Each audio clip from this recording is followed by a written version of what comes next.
G'day fellas and welcome to a casted game. Spawning in over on the east side of the map, we've got a very special player for you guys today. We have got an Age of Empires 2 Pro, considered by many to be one of the best to ever live when it comes to this game, who is now shifting over to Age of Empires 4, and it is Leary who is going to be playing. Now, I've seen this gentleman play many a time before. It was at the Red Bull Waddle 5, where I witnessed his greatness. I think for the first time. It was a while that it took me to get into it, but yeah, it was an absolute pleasure. He is an incredibly competent player, and I'm looking forward to seeing what he brings to the table when it comes to Age of Empires 4. So I'm going to be opening up with the double scout. You saw there was a little bit of confusion there at the beginning. He wasn't sure exactly where he wanted to go down. Ideally, doesn't have the best town center. Probably wants to place it right here. But opening up, it looks like he is going to be picking up a couple of sheep and going with that second scout, already climbing up to rank 306. Now, I don't know how many games he's actually got under his belt, but the fact that he's already up at rank 306 indicates that there's probably going to be quite a bit of a good game that we've got on our hands, because his opponent, Puck. We've covered Puck before on the channel. Rank number 210. At least I think that we have. Maybe we haven't talked about Puck. But for anybody unfamiliar with Puck, Puck's actually a hero from Dota 2. One of the best heroes that there is. You'd be familiar with the $1 Million Coil, all those sorts of good plays from Puck. No, that's not really him. But I'm sure he's named after the same sort of Puck. Puck definitely one of the best heroes when it came to Dota 2. I used to play a game called Hon back in the day, and what the hero was in that game, it was actually called Bubbles, and it was the funniest hero. It was like this little turtle, and it was just, it would say the stupidest stuff. Oh my god, that was a great game. It sucks. I don't know if any of you guys ever played Hon, Heroes of New Earth, but they're actually shutting down the servers now, so rest in peace to Hon. But an absolutely amazing game that was. I think if I had to go with my favorite hero out of that game, it had to be Puppet Master. Just an absolute amazing hero. Just such a great hero, and so creatively built. But anyway, let's talk a little bit more about the game that we've got on our hands today, fellas. Apologies for not really getting into the game just yet. We've just spent 2 minutes I think that's called color casting. I'm not sure. I did see a comment on YouTube. It was like, Jungo, can you stop it with the color casting? Well, there you go, mate. There you go. How did you enjoy that? I hope so. But we'll talk a little bit about what we can expect for this game, or how we expect this game to be going. So obviously, Leary on the Mongols, one of the more aggressive civilizations, probably the most aggressive civilization that there is.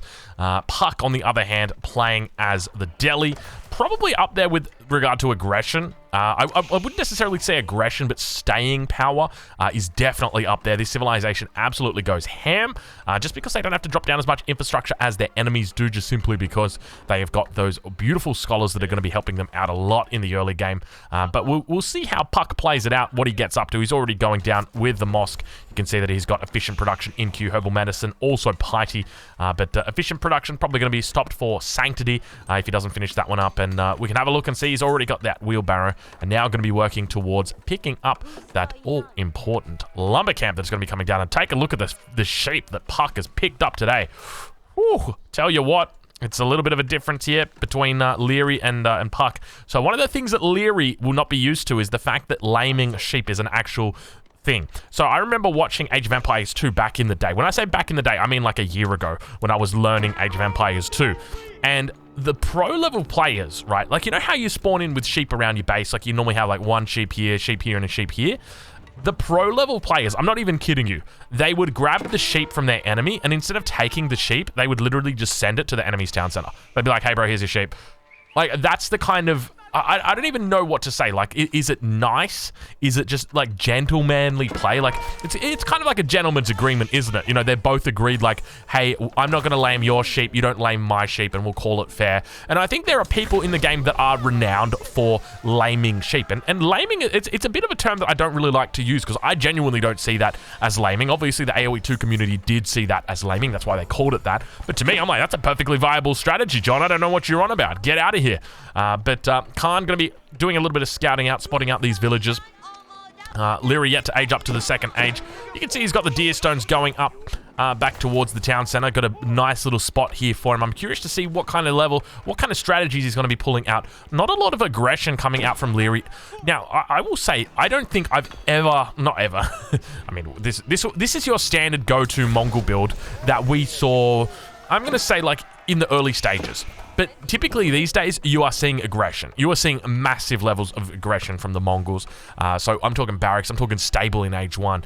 You know, with the horseman, spearman combo, tower rushing, all that sort of good stuff. But here you can see Leary actually under attack, being having his Uvu sieged down by Puck's double scout already.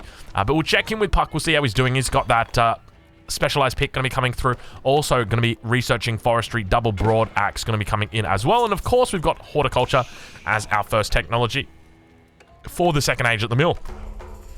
We've got Sanctity coming in, so another 2 minutes before that bad boy is done. And looking to get out a couple scholars. Now, keep in mind, he's been stopped out on this gold mine. Gonna be looking to try and chase away the Khan.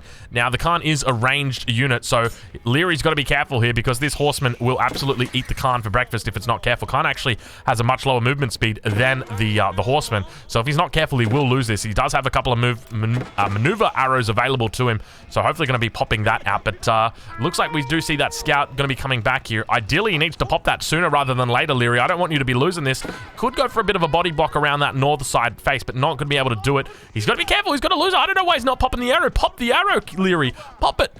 And this is one of those things that it comes down to experience, right? Like, Leary, obviously relatively new to Age of Empires 4. It's going to take time for him to get there. Unfortunately, does lose the Khan, doesn't pop the arrow, and as a result, now Leary going to be losing that Khan for a couple of minutes. But it's okay. He's playing the Mongols. That bad boy respawns. So do not fret, Mongol players. He's going to be A-okay, I promise you. First stable going to be coming out. Going to be going into the horseman upgrade, so just looking to get standard horseman. You can see he's got early horseman at the moment. But now Puck, at the same time, going to be looking to get out his own horseman and opening with the barracks. Now, he obviously spots the horsemen that have come out from his opponent. He was chased away very briefly with the scout, I believe, by a couple of these horsemen. So now looking to do a counterplay, and we see that barracks going to be getting out those spears nice and early. Still yet to see a scholar up there, but taking a look, or speaking of scholars, Sanctity, 15 seconds left. Now, what's the go-to play? You're at 7 minutes 15. Playing as the Delhi. What do you do, guys? Come on, say it out loud with me. You evacuate the mosque to go and get the sights. I don't know where that came from. I'm gonna be real with you guys. I don't know where that came from. Sanctity now coming in. I should, at this point in the game, you should be hearing dung, dung, dung. Sacred sites being captured. All 3 sacred sites right now should be captured. And, you know, if you're looking at it from Leary's perspective right now, okay, he's under attack at multiple places, then you're telling me that this guy's got to find the APM to not only save villagers from being killed, not only save, you know, your horsemen from being killed in the middle, but then at the same time, send those out to sacred sites individually. And I tell you what, it's just not going to happen. It's just not going to happen. The spears are too strong, and the APM is way too hard to do that when you're under attack from so many angles. So, a little bit unfortunate to see that, but Puck, unfortunately, getting eaten by a wolf. Leary going to be trying to actually do an effective little counter attack here. Manages to take out all the spears. Looks like he hasn't lost too many units in here. I think I see 1 blue unit on the ground. Now going to be chasing away those horsemen. You can see they're up against each other with the +2. Brings back the scholar. The scholar going to have to try and help himself out. The wolf is just trying. The Khan going to be coming back in here. Going to be looking to buff that bad boy up and now. Keep in mind that the deer stones back here going to be providing up that beautiful beautiful movement speed bonus. So all these guys are going to be able to chase this away. A couple of those horsemen now on the front line as well. Looking to clean up this mess that has been created, but you can see that Leary definitely struggling a bit with the raids here. At the same time, Puck, I'm curious to see exactly what he's going to be able to get up to. Still yet to evacuate out to any of those sacred sites yet. Ideally, as this civilization, there's a couple of different options that you can go for. But in my opinion, the very minimum, the very least that you should be going for is a 3 scholar, 3 sacred site play. That is the bare minimum. If you want to go a bit heavier, then by all means go for it. If you want to start getting out, you know, some spears, sending them out, looking to wall them up, looking to drop down, you know, towers or outposts on those sacred sites, by all means go for it. But at the very least, you got to start doing that triple sacred site scholar play. But Puck now going to be defending off the imminent attack from his opponent. Now, keep in mind, Puck looking to get those upgrades. All of those are coming through now. You see Forestry going to be coming through. We've already got that Acid, or the Specialized pick that's coming through. Now looking to pick up Survival Techniques. Yet to really expand out. He's got to be careful. Those Mangudai are going to do absolute work here against those Spears if he's not careful. But the mass now beginning to build for Puck. He's got quite a bit of cavalry out here. Also going to be walling in on this northern side of his base. A pretty smart move, to be honest. I'd love to see a wall up here as well. As long as there's a gate in there, Puck. That's the important part for me. A little bit of a shutdown on the front here as the forces continue to fight it out. Scholar coming out to do a bit of healing. You can see he's going to be able to heal up this bad boy very, very quickly if he's paying attention. Now, keep in mind, he does have access to... Has he already got it? He might have already got it, yeah. So there's an upgrade that he's going to have. It increases the rate of healing. I think it doubles it. So it really starts to get out of control. But huge amount of units now coming out for Leary. He's looking pretty good. Now, obviously, there's still a bit to go for him. But Gur going to be out here as well, looking to collect those resources. Now moving down to the hunt. He's got a lot of Gurs out here. I'm loving this play. Also, dropping down a double Gur on this. Jeez Louise. Leary is playing very expensively here. 5 Gurs. Is this Leary's 5 Gur build order? No, I'm not going to joke around. I'm not going to joke around with you guys. But, I mean, we have got an Age of Empires 2 legend playing Age of Empires 4 right now. So, I guess, look, just, you know, we addressed Hera a couple of videos ago. You guys would have seen that, where I talked about Hera. I talked about the situation. He wasn't feeling his mojo with Age of Empires 2, Age of Empires 4 either. Beautiful attack coming in here. Beautiful counter attack coming in here from Puck. And at the same time on the front line, it looks like Leary's going to be able to overwhelm his opponent here, getting those horsemen sitting back on the archers. But yeah, we saw Hera sort of lose his mojo with regard to Age of Empires and move into League of Legends. But at the same time, we've seen that Leary has moved across to Age of Empires 4 from Age of Empires 2. So, you know, we've sort of said goodbye to somebody, but at the same time, we've welcomed somebody else in the Age of Empires 4 community. But, you know, Hera's not going to be gone forever. It's important to remember that. I wouldn't say he's taking a temporary break. He has said he's going to be back for Age of Empires 4. Khan going to be going down. No, not the Khan, Leary. He has said he's going to be back for Age of Empires 4, but I think Leary has quite unequivocally said that he is very keen to play Age of Empires 4 and give these tournaments a go, because as you guys know, N4C currently underway, and not to mention that once N4C finishes up, we are going to have Golden League. At the moment, I think that's a $125,000 prize pool, so Leary's going to be looking to try and compete in that. You can see he's trying his best to get better, and you know, he's playing the Mongols, he's doing his best, but he's going up against the Delhi, one of the hardest civilizations. But I'm going to be honest with you guys, it surprises me. I'm genuinely impressed that Puck currently sits at rank 210 on the ladder, and he hasn't taken a sacred site yet. I mean, he's had this technology for 5 minutes. So, like, don't get me wrong, I don't want to talk shit about Puck at all, but I do want to just point out the fact that, you know, Puck has managed to climb to 210 on the ladder despite not taking the sacred sites. He obviously knows he should be taking the sacred sites. You can see him moving out now. He's got the 3 scholars that are out here going to be finally capturing up this sacred site. But I double-clicked that and it said 3. Okay, there's the 3rd one. But yeah, the big thing for me is that the fact that he has delayed taking these sites for so long. You know, very easily he could have sent 1 unit up here. I mean, to react to that, look, if that was now to immediately pop, Leary's got to react to that. What does he do? He can send villagers. I mean, he could send this raid over here, potentially. It's going to be, you know, chasing enemy units, though. It's not going to be particularly effective. He doesn't have anything that can stop it. And that's exactly it. Like, when it comes to taking those sacred sites, your enemy is going to be the one that actually denies those from you. But now you can see Leary getting somewhat caught in along the tree line here. Unfortunate position for him. More horsemen going to be coming in here. Leary going to be trying his best to get out, but manages to at least probably going to say goodbye to one of those horsemen? No?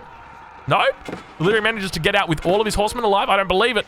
But speaking of believing it, oh my lord, ladies and gentlemen, we've got ourselves a little bit of a fight on our hands. We're going to head into the cinematic mode and begin to witness this firsthand as Leary now looks to take upon his opponent. You can see all the beautiful Gurs that are out there. The Gur spam going to be coming through. It sounds like the Khan may have respawned just behind this, but at the same time, I don't think it's going to be enough. A couple Mangudai out, but I tell you what, you're going to need more than 5 Mangudai. 6 Mangudai ain't going to do it either, Leary. You're going to need a few more than that when you're up against that many horsemen. That is a huge amount of horsemen. We'll head back into the UI just so you can see exactly what's going on. We'll check the military count and see how many units Puck has managed to kill over his opponent, Leary. A little bit of a stock take reveals at the moment that we've got 85 against 35 population. It looks like it might be a good game for Leary at this point in time. Puck with a huge advantage at this point. in time, and we continue to see that build up. This is sort of that late feudal age build up that we were talking about. You can just see the overwhelming numbers beginning to come in at this point now for Puck. He's looking incredibly strong, healing up all of his units, and good game gets called. The Age of Empires 2 legend Leary goes down in Age of Empires 4, but watch out for this guy. He is an absolute powerhouse. I'm confident we're going to be seeing him in the next tournament. But if you haven't already, make sure you check out M4C. Links in the description. I'll catch you guys in the next one. Thank you for watching.